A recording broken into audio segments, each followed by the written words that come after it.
Torah Box présente les contes de Rabbi Nachman, conte numéro 3, l'infirme. C'est l'histoire d'un sage. Avant de mourir, il réunit ses enfants et sa famille. Il leur prescrivit comme dernière volonté d'arroser des arbres. Vous aurez le droit de vous employer à d'autres besognes, mais à ceci, vous devrez constamment vous consacrer. Arroser des arbres. Puis ce sage décéda, laissant des enfants. Un de ses fils ne pouvait pas se déplacer. Il pouvait tenir debout, mais pas marcher. Ses frères pourvoyaient à ses besoins. Ils lui donnèrent tant qu'il lui en resta en supplément.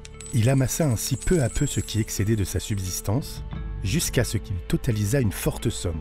Alors il songea. Pourquoi devrais-je dépendre de leur allocation ? Il vaut mieux que je me lance dans le commerce, malgré le fait qu'il ne puisse se déplacer. Il pensa à louer une charrette, un domestique et un cocher. Ainsi pourrait-il entreprendre des affaires, malgré le fait qu'il ne pût se déplacer. Quand sa famille entendit la chose, cela leur plut beaucoup, et ils ajoutèrent « Pourquoi devrions-nous le soutenir ? Mieux vaut qu'il s'établisse un gagne-pain !» Et ils lui prêtèrent encore de l'argent, de façon à ce qu'il puisse bien établir son affaire. Il fit donc ainsi, loua une calèche, un homme de confiance et un cocher, et prit la route. Il arriva à une auberge où son homme de confiance lui dit qu'ils y passent la nuit. Mais lui n'y tenait pas. Ils insistèrent, mais il s'obstina si bien qu'ils quittèrent les lieux et se perdirent en forêt. Des bandits les y attaquèrent. Ce groupe de bandits s'était ainsi formé. Il y avait une fois une famine, et quelqu'un entra en ville et s'écria « Qui veut manger ?» Qu'ils viennent à lui. Plusieurs personnes accoururent. Il repéra les gens qui ne pouvaient pas lui être utiles et les repoussa. À l'un il dit « Tu pourrais être un artisan !» Et à un autre il dit « Tu irais bien au moulin !» Il tria ainsi les gens avisés et s'en alla avec eux en forêt où il les persuada qu'ils deviendraient bandits. Puisque par ici passent les routes vers Leipzig, Breslau et d'autres destinations, les marchands passent par là. On va les piller et on gagnera de l'argent. Ces bandits leur tombèrent dessus, sur l'infirme et ses compagnons. Le serviteur et le cocher réussirent à s'enfuir, mais lui resta dans la calèche. Les bandits survinrent, lui raflèrent sa cassette à argent et lui demandèrent « Pourquoi restes-tu assis ?» Il leur répondit qu'il ne pouvait pas marcher. Ils lui volèrent donc le coffret et les chevaux, tandis qu'il resta dans la calèche. Le serviteur et le cocher qui s'étaient enfuis pensèrent que du fait qu'ils avaient pris des engagements vis-à-vis de certains seigneurs, il serait insensé de revenir au pays où ils pourraient être arrêtés et enchaînés. Mieux valait rester à l'endroit où ils étaient parvenus dans leur fuite, là-bas aussi, ils pourraient être serviteurs et cochers. Quant à l'infirme qui était resté dans la calèche, tant qu'il lui restait des provisions qu'il avait apportées de la maison et qui étaient restées dans la calèche, il en mangea. Puis, lorsqu'elles furent épuisées et qu'il n'avait plus rien à manger, il se demanda « Que fait-on » Il se jeta hors de la calèche pour pouvoir brouter de l'herbe. Il passa la nuit tout seul dans le champ, s'en effraya et ses forces le quittèrent. Il ne pouvait même plus se tenir debout, mais devait ramper. Il se mit à brouter les herbes qu'il trouvait auprès de lui. Tant qu'il pouvait s'étendre vers l'herbe, il mangea là-bas. Puis, lorsque l'herbe autour de lui était épuisée, jusqu'à ce qu'il ne puisse plus en prendre, il se déplaçait plus loin et continuait à brouter. C'est ainsi qu'il se nourrit d'herbe pour une période. Une fois, il arriva à une plante aromatique dont il n'avait encore jamais goûté. Cette plante lui plut beaucoup. Parce qu'il avait mangé des herbes depuis longtemps, il était devenu expert. Mais une plante comme celle-ci, il n'en avait encore jamais vue. Il s'avisa d'arracher la plante avec sa racine. Sous la racine se trouvait un diamant. Ce diamant avait 4 facettes, et chacune d'elles possédait un pouvoir particulier. Sur l'une des facettes du diamant était écrit que quiconque saisirait le diamant par cet angle, cela le transporterait jusqu'à l'endroit où jour et nuit se rencontrent, c'est-à-dire là où le soleil et la lune se réunissent. Comme il arracha la plante avec sa racine, il se présenta qu'il saisit justement ce côté, ce qui le transporta là où jour et nuit se rencontrent. Le temps de regarder, et il était déjà là-bas. Il entendit comment le soleil discutait avec la lune, et comment il se plaignait auprès d'elle du fait qu'il existe un certain arbre et que celui-ci possède de nombreuses branches avec des fruits et des feuilles. Chaque branche, chaque fruit et chaque feuille de cet arbre possédait un différent pouvoir. Ceci a le pouvoir d'engendrer des enfants. Cela est propice à la prospérité. Ceci encore à la guérison de telle maladie et cela de telle autre. Chaque particule de cet arbre possède un certain pouvoir. Mais il aurait fallu arroser cet arbre et alors il aurait été très puissant. Quant à moi, non seulement je ne l'arrose pas, mais encore je brille sur lui, et par le fait de briller sur lui, je l'assèche. La lune répondit au soleil. Tu te préoccupes du souci des autres ? Je vais te raconter le mien. Je possède 1000 montagnes, et entouré de 1000 autres montagnes. Et là-bas se trouve l'endroit des démons. Or, les démons ont des pieds de poule, et ils n'ont aucune force dans leurs pieds. Ils prennent donc de la vigueur dans mes propres pieds. Et à cause de cela, je n'ai pas la moindre énergie dans mes pieds. Or, je possède une certaine poudre qui est un remède pour mes pieds. Mais quand vient le vent, il emporte cette poudre. Le soleil lui répondit. Est-ce cela tout ton souci ? Je vais te transmettre un remède. Il existe une certaine route de laquelle se ramifient plusieurs chemins. Un chemin pour les tzadikim. Même le tzadik qui habite ici dans notre monde en répand de la poussière sur ce chemin sous chacun de ses pas. Il marche à chaque pas qu'il fait sur cette poudre. Il existe également un chemin des hérétiques. Même le rachat qui habite ici, on lui jette de cette poudre sous chacun de ses pas. Il existe aussi un chemin des fous. Même le dément qui habite ici, on jette sous lui de cette poudre. Ainsi de suite, plusieurs sortes de chemins. Il existe un autre chemin, du fait qu'il existe des tzadikim qui reçoivent sur eux des souffrances. Les seigneurs les conduisent enchaînés, et ils n'ont pas de force dans leurs pieds. On disperse en dessous d'eux de cette poussière de ce chemin, et ils ont de la force dans leurs pieds. Va donc là-bas, car il s'y trouve beaucoup de poudre, et cela guérira tes pieds. Voilà tout ce que le soleil a dit à la lune. L'infirme entendit cela. Entre-temps, il regarda une autre facette du diamant, et y vit inscrit que qui le saisirait par ce côté, cela le transporterait jusqu'à la route d'où se ramifient plusieurs chemins. Il saisit donc ce côté, et ceci le transporta là-bas. Il plongea ses pieds dans la poudre du chemin qui était un remède pour les pieds, et fut immédiatement guéri. Il alla, et recueillit de la poudre de tous les chemins, et les lia séparément par ballots. Il assembla la poudre du chemin des tzadikim séparément, et ainsi la poudre de chaque chemin. Il s'était fait des ballots de poudre, et les prit avec lui. Puis s'avisa, et se rendit dans la forêt où on l'avait pillé. Quand il arriva, il choisit un grand arbre qui se trouvait proche de la route par laquelle sortent les bandits pour aller piller. Il prit alors de la poudre des tzadikim, puis de la poudre des fous, et les mélangea ensemble. Il répandit cela sur la route, et grimpa à nouveau sur son arbre, où il s'installa afin d'observer ce qui se passerait avec eux. Il vit que les bandits que leur chef avait envoyés piller étaient sortis. Quand les vauriens arrivèrent au chemin, sitôt qu'ils franchirent un pas sur cette poudre, ils devinrent des tzadikim et commencèrent à hurler à cause de leurs années, à cause de leurs journées, à cause de leurs âmes, du fait qu'ils avaient pillé et massacré tant de personnes. Or y était mélangée la poudre des fous. Ils devinrent donc en fait des tzadikim fous. Ils se mirent à se quereller. L'un d'eux lançait « C'est à cause de toi que nous avons tué et volé !» L'autre lui répondait « C'est à cause de toi que nous avons tué et volé !» Ainsi se disputèrent-ils jusqu'à ce qu'ils s'entretuent. Puis le chef de ces bandits envoya un nouveau groupe de vauriens. Et la même chose se produisit. Ils s'exterminèrent mutuellement. Puis ceci se reproduisit plusieurs fois jusqu'à ce qu'ils fussent tous exterminés. L'infirme comprit bien que tous les bandits s'étaient entretués et qu'il n'en restait plus rien, si ce n'est le chef et encore quelqu'un d'autre. Il descendit de l'arbre et balaya la poudre du chemin. Puis il y répandit la poudre des tzadikim uniquement. Après quoi il remonta dans son arbre. L'ancien des bandits était fort surpris. Il envoyait sans cesse ses canailles, mais aucun d'entre eux ne revenait. Il décida de partir en personne, accompagné de l'homme qui était resté avec lui. Dès qu'il arriva sur le chemin en question, où l'infirme avait répandu de la poudre de tzadikim uniquement, il devint lui-même un tzadik. Il se mit à hurler à l'autre à propos de ses années, de ses journées et de son âme, puisqu'il avait assassiné tant de gens et qu'il avait tant pillé. Il se repentait et éprouvait de grands remords. Quand l'infirme vit que le bandit regrettait et se repentait, il descendit de son arbre. Dès que le bandit vit un homme, il se mit à crier sur lui-même. « Malheur à moi! J'ai fait ceci et cela! Oh malheur! Donnez-moi une pénitence !» L'infirme répliqua. « Rendez-moi donc le coffret que vous m'avez volé. » Car chez eux étaient consignés tous les pillages. Quand avait-il été dévalisé et à qui cela avait été volé? Il lui répondit. « Je te le rends de suite. Je vais même te donner tous les trésors de pillage que je possède, pourvu que tu me donnes un moyen de repentir. » L'infirme lui dit. « Ta réparation sera uniquement d'entrer en ville et d'y crier, d'y avouer. Je suis celui qui a lancé l'appel, a formé des bandits et a tué et pillé tant de personnes. Telle est bien ta réparation. » Le pillard lui remit tous ses trésors et se rendit avec lui en ville.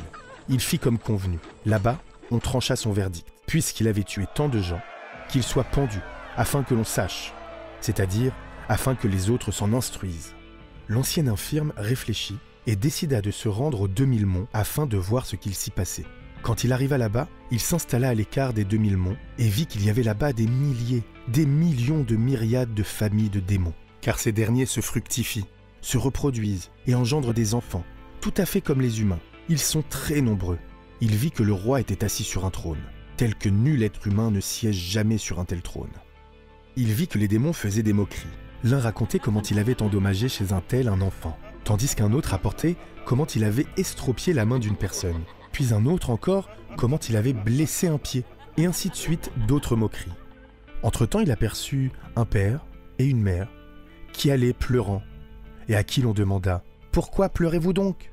Ils répondirent qu'ils avaient un fils qui avait coutume de prendre sa route et, à ce moment-là, d'être déjà de retour. Et maintenant, un si long temps s'était écoulé, et le fils n'était pas encore revenu. On amena ces personnages au roi qui ordonna « Que l'on envoie des messagers dans le monde entier, jusqu'à ce qu'on le retrouve. » Quand le père et la mère revinrent de chez le roi, ils rencontrèrent quelqu'un qui avait fait la route avec leur fils. Il leur demanda « Pourquoi pleurez-vous » Ils lui racontèrent et leur répondit « Je vais vous raconter. Nous avions une île sur la mer qui était notre lieu. Le roi à qui appartenait cette île envisagea d'y construire des citadelles. Il y posa les fondations. Alors votre fils me dit qu'il faudrait lui porter préjudice. Nous allâmes et supprimâmes les forces de ce roi. Il consulta des docteurs qui ne purent l'aider en rien. Il consulta alors des sorciers, parmi lesquels un mage qui connaissait sa famille, celle de votre fils. Quant à la mienne, il l'ignorait. Grâce à cela, il ne put rien me faire. Mais puisqu'il connaissait la famille de votre fils, il l'attrapa et le tortura méchamment. » On amena au roi des démons le démon qui racontait cela. Il répéta ceci au roi. Le roi déclara « Que l'on rende au roi de l'île ses forces !» Le démon répondit « Il se trouvait parmi nous quelqu'un qui n'avait plus de force. Nous lui avons donné ses forces. » Le roi rétorqua « Qu'on lui reprenne ses forces et qu'on les rende au roi !» On lui répondit alors « Il s'est transformé en nuage. » Le démon à qui on avait transmis les forces volées au roi. Le roi ordonna alors « Qu'on appelle ce nuage et qu'on l'amène ici !» On envoya un messager pour l'appeler. L'ancien infirme réfléchit. « Je vais y aller pour voir comment des gens peuvent se transformer en nuages. » Il suivit le messager et arriva dans la ville où se trouvait le nuage. Il demanda aux habitants pourquoi donc se trouvait un nuage sur leur ville. Ils lui répondirent « D'habitude, ici dans cette ville, il n'y a jamais le moindre nuage. Il n'y a que depuis quelque temps qu'un nuage a couvert cette ville. » Le messager arriva et appela le nuage, et ce dernier se retira de là-bas. Le fils, l'ancien infirme, s'avisa de les suivre afin d'écouter ce de quoi ils allaient discuter. Et il entendit. Le messager demanda « Comment t'es-tu transformé ici en nuage ?» Il lui répondit « Je vais te raconter une histoire. Il y avait une fois un sage. Or, l'empereur de ce pays était un hérétique.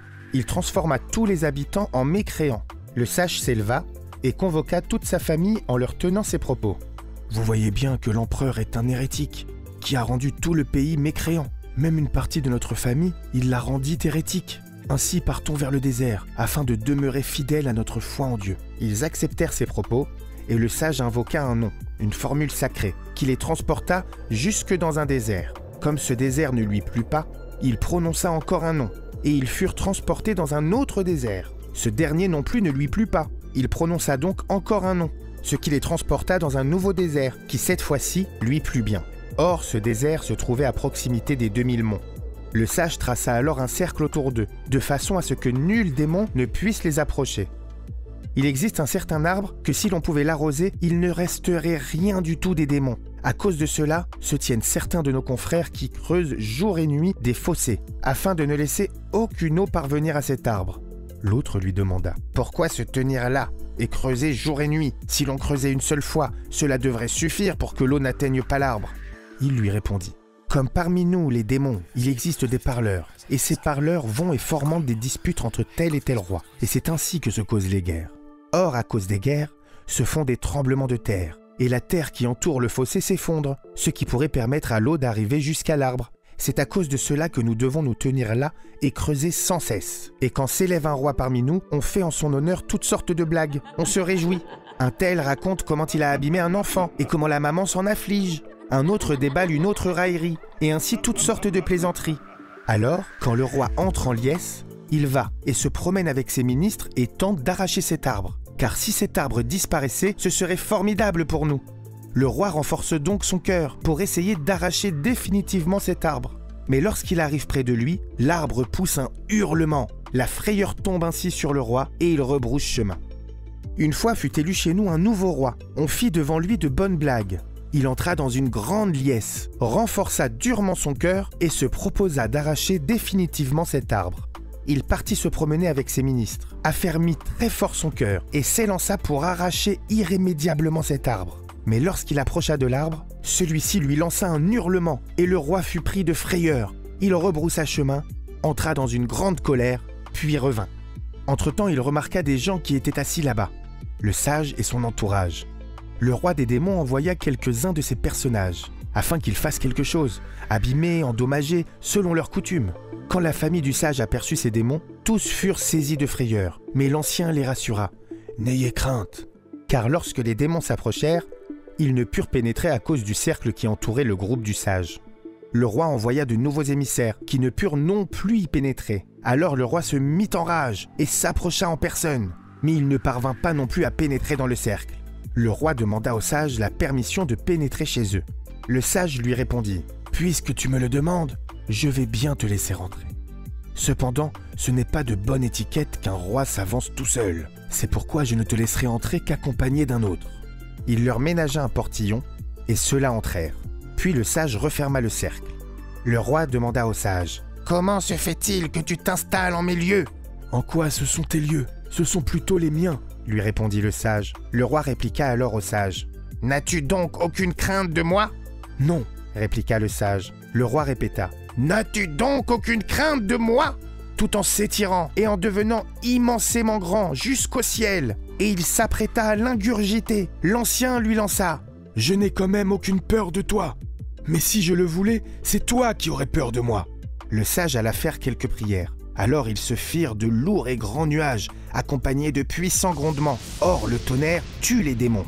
Tous les ministres qui avaient accompagné leur roi périrent. Seuls survécurent le roi et son accompagnateur qui étaient à l'intérieur du cercle. Le roi supplia que le tonnerre s'arrête et il s'arrêta. Le roi s'adressa au sage.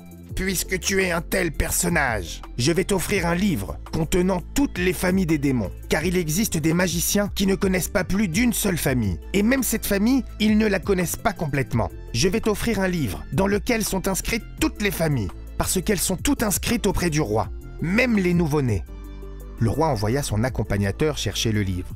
Le sage avait bien fait de n'accepter le roi qu'accompagné d'un autre, car sinon, qui aurait-il envoyé chercher le livre? L'émissaire apporta le livre. Le sage l'ouvrit et vit qu'y étaient inscrits les milliers et les myriades de leur famille. Puis le roi fit la promesse au sage que les démons ne nuiraient plus jamais à toute sa famille. Il ordonna qu'on lui apporte les portraits de toute cette famille et que même quand un nouveau-né naîtrait chez eux, qu'on lui apporte immédiatement ces portraits, afin qu'on ne nuise jamais à la famille de ce sage. Plus tard, quand vint le temps pour ce sage de quitter ce monde, il appela ses enfants et leur ordonna comme dernière volonté « Je vous lègue ce livre. Or, vous voyez bien que j'ai le pouvoir de m'en servir en toute pureté. Et malgré cela, je ne l'utilise pas. J'ai seulement foi en Dieu béni soit-il. Alors que vous non plus ne l'utilisiez point. Même lorsqu'il se trouvera l'un d'entre vous capable de l'employer en toute pureté, qu'il s'abstienne néanmoins de l'utiliser. Qu'il ait seulement foi en Dieu béni soit-il. » Puis le sage mourut. Le livre fut transmis en héritage jusqu'à ce que cela parvienne à son petit-fils, qui possédait le pouvoir de l'utiliser en toute pureté. Mais puisqu'il avait foi en Dieu, il ne s'en servit point, tout comme son aïeul l'avait ordonné. Quant aux parleurs, les démons séducteurs, qui se trouvent parmi les démons, ils tentèrent de séduire le petit-fils du sage. « Puisque tu as des grandes filles et ne possèdes pas les moyens de les entretenir, ni de les marier comme il conviendrait, utilise donc ce livre. » Or, il ne remarqua pas que c'était eux qui suggéraient cela. Il pensait que c'était son propre cœur qui lui parlait. Il voyagea donc pour se rendre sur le tombeau de son grand-père et le questionna. « Puisque tu nous as laissé comme dernière volonté que l'on n'utilise pas ce livre, mais que nous ayons seulement foi en Dieu. Maintenant, mon cœur me suggère de quand même en faire usage. » Son grand-père défunt lui répondit. « Bien que tu sois capable de l'utiliser en toute pureté, il vaut mieux que tu aies foi en Dieu, que tu n'utilises pas ce livre, et Dieu t'aidera. » Il en fit ainsi. Vint le jour où le roi du pays où habitait le petit-fils du sage tomba malade. Il consulta des docteurs, mais ils ne purent accomplir aucune guérison. À cause des grosses chaleurs qui sévissaient dans ce pays, les médicaments ne servaient à rien. Le roi de ce pays décréta que les Juifs prient pour lui. Alors notre roi des démons déclara « Puisque le petit-fils a le pouvoir d'utiliser le livre en toute vertu, mais qu'il ne s'en sert tout de même pas, il convient que nous lui rendions un service. » Il m'ordonna de me transformer en nuage, afin que le roi de ce pays puisse guérir grâce aux médicaments qu'il avait pris précédemment, ainsi qu'à ceux qu'il allait encore prendre. Le petit-fils ne savait rien de tout cela, mais c'est à cause de cela que je suis devenu ici un nuage. Le fils, qui était privé autrefois de force dans ses pieds, l'infirme, les suivit et entendit tout cela. On amena le nuage chez le roi, et celui-ci ordonna qu'on lui reprenne ses forces, et qu'on les rende au roi duquel elles avaient été prises parce qu'il avait construit en leur territoire. On lui rendit ses forces. Alors le fils des démons revint, celui que pleuraient son père et sa mère. Mais il arriva chez eux épuisé, sans aucune force, car on l'avait durement torturé là-bas. Il en voulait au sorcier qui l'avait tellement tourmenté et ordonna à ses enfants et à sa famille de guetter sans répit ce sorcier. Et puisqu'il y a des parleurs parmi les diables, ceux-ci allèrent et dirent au sorcier qu'on le guettait. Ceci afin qu'il prenne garde à lui-même. Le sorcier fit des artifices et invita d'autres magiciens qui connaissaient encore d'autres familles de démons afin de se prémunir contre eux. Le fils et sa famille furent furieux contre les parleurs d'avoir dénoncé leur secret au sorcier. Un jour, il se trouva que des membres de la famille du fils, ainsi que des parleurs, aillent à la garde du roi. Les proches du fils allèrent et ourdirent un complot contre les parleurs. Le roi exécuta ces parleurs. Les autres parleurs s'en offusquèrent. Ils préparèrent une révolte et éveillèrent un conflit entre tous les rois. Il y eut famine, déficience, glaive et peste chez les démons. Puis des guerres éclatèrent entre tous les rois. Ceci provoqua une secousse sismique et toute la terre s'effondra. L'arbre fut parfaitement arrosé et il ne resta plus rien de tous les démons. Ils devinrent inexistants. Amen, ve amen.